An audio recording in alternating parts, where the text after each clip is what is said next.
Greetings, brothers and sisters. What is up? Welcome back to yet another one from us. We are excited to report this news to you, and we are hoping that you will receive them with the excitement that we have. So, it seems like the US is in trouble in Africa, especially when it comes to matters military bases. Nobody wants to house them. Nobody wants to have their military bases in their countries. You will be shocked to hear that Ghana and Nigeria are also saying, no.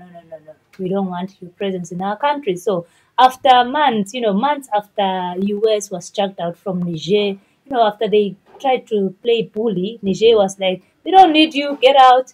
Now they are trying to get another home for their military base. They are trying to scout around and see where they can position themselves. We saw them in another video just previously when they had taken a delegation to Niger to say, can we help you with the security and intelligence, department? We are good. We have the resources. Can we be the ones to help in this? And Niger's journey didn't want to get involved in this. So let us get on to today's video, where Western officials in Africa have admitted that many African countries resist US military presence. Even a small American footprint is large for many African countries, a Western official in the Sahel said. U.S. Major General Kenneth Ekman said that Nigeria would like to acquire U.S. military gear, but showed no inclination to welcome an enduring deployment of American troops, while a Ghanaian government official said the Western African nation did not intend to increase U.S. presence in its territory.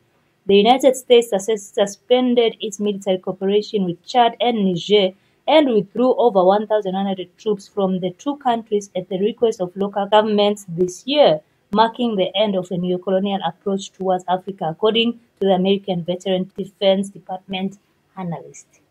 Trouble for the U.S. Where do you run to? Ghana. This is shocking for me. Coming from Nigeria, coming from Ghana, this is a surprise. And I'm just glad that people are starting to wake up from this dream that the U.S. and its military presence have been selling. They've always been telling them that we are helping you fight terrorism, but Niger's journey has always been saying, you were here for years. Have we seen any benefits? Have we seen anything? And them being in the military, they know exactly what is happening when it comes to these military bases. So they know the kind of games that the US is trying to play, and they're like, we don't want you.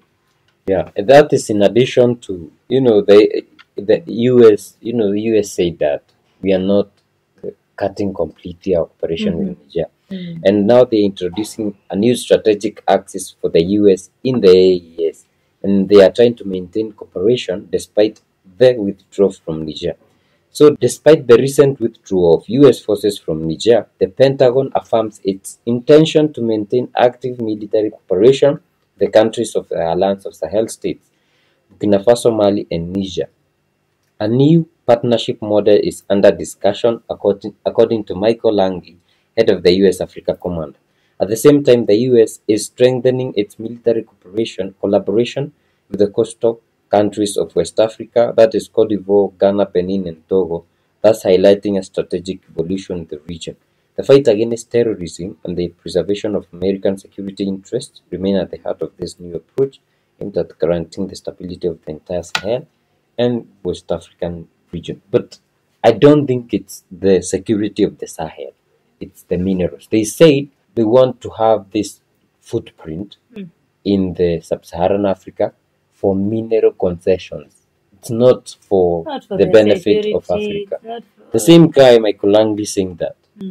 So that they can continue looting from Africa, And we are seeing Cote d'Ivoire, Ghana, Benin, and Togo. I don't know Ghana, which side are you on? But we definitely know Cote d'Ivoire and Benin has kind of have this interest of allowing.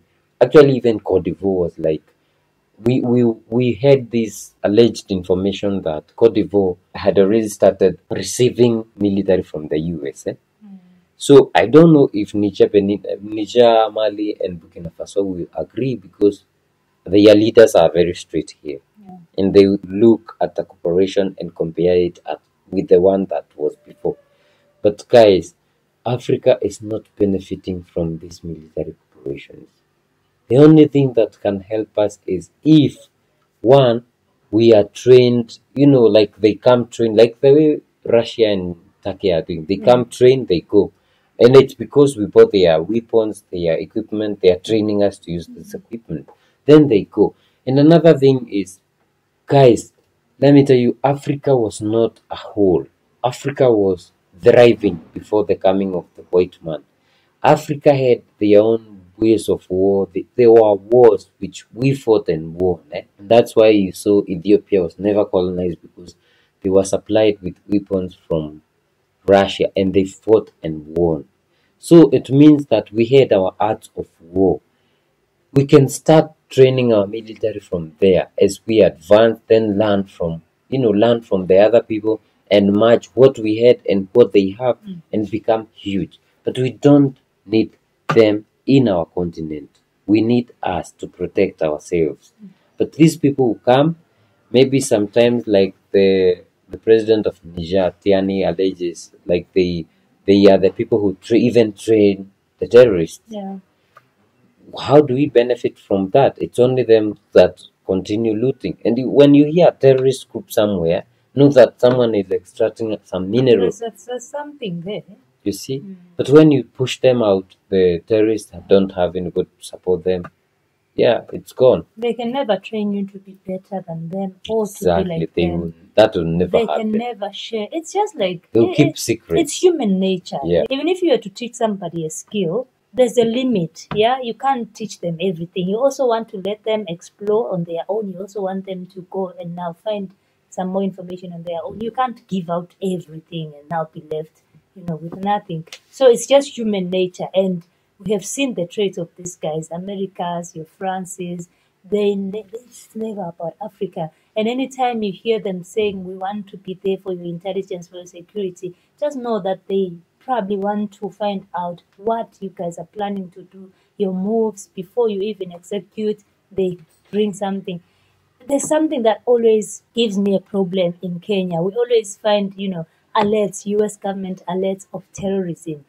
How is it that you guys are always the ones who know about these terrorist activities that are about to happen in Kenya, And intelligence. in Africa as a whole? How is it that you are always in front of us with information? How do you know? So So there are terrorists who give you the information. exactly. So they have people from the inside of the group. So this is or the you kind. are the This is terrorist. the kind of intelligence that when they say intelligence, this is the kind of things that they want to disguise as intelligence, and probably they're the ones who have, the first-hand information from the terrorists.